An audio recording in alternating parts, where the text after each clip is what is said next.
The existence of Georgie and Mandy's first marriage effectively reveals the real reason why young Sheldon needed to end.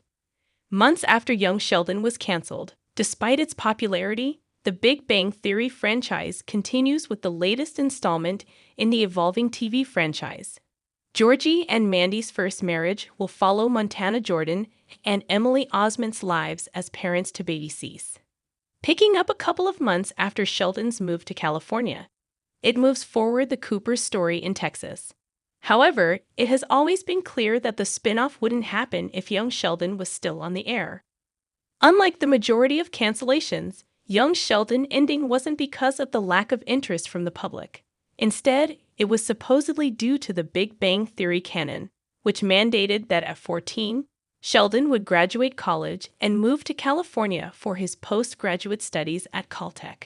Despite the many inconsistencies between the projects, Chuck Lorre and his team opted to stick to this particular aspect of the continuity despite calls to disregard it, so the prequel could continue. That being said, new information about Georgie and Mandy's first marriage reveals a harsher reason for Young Sheldon wrapping up. Georgie and Mandy's first marriage is more relatable than Sheldon's shows.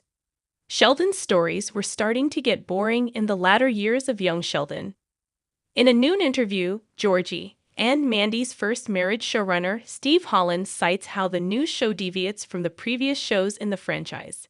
He also argues why he believes it's more relatable than Young Sheldon and The Big Bang Theory.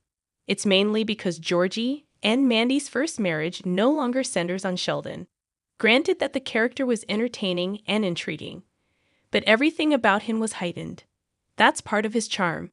But after almost 2 decades of dominating the TV universe, it was time for a change. Read his full quote below. If Lorre and his team wanted to continue Young Sheldon, they could have. There was an established base that was already more invested in the family comedy drama than its connections to the Big Bang Theory. It could have become an alternate reality version of what Jim Parsons' Sheldon experienced, as he revealed in the flagship series. However, they opted to move on from the character and take a big risk of launching a new show in Georgie and Mandy's first marriage. Why it's the right time for the Big Bang Theory franchise to move on from Sheldon. Shifting the focus away from Sheldon is good for its future. Wrapping up Young Sheldon marked the end of Sheldon's run on TV. As sad as that was, it was time for the Big Bang Theory universe to move on from the eccentric genius. For starters, Parsons has no plans of reprising the role after his brief cameo in the prequel send-off flash-forward.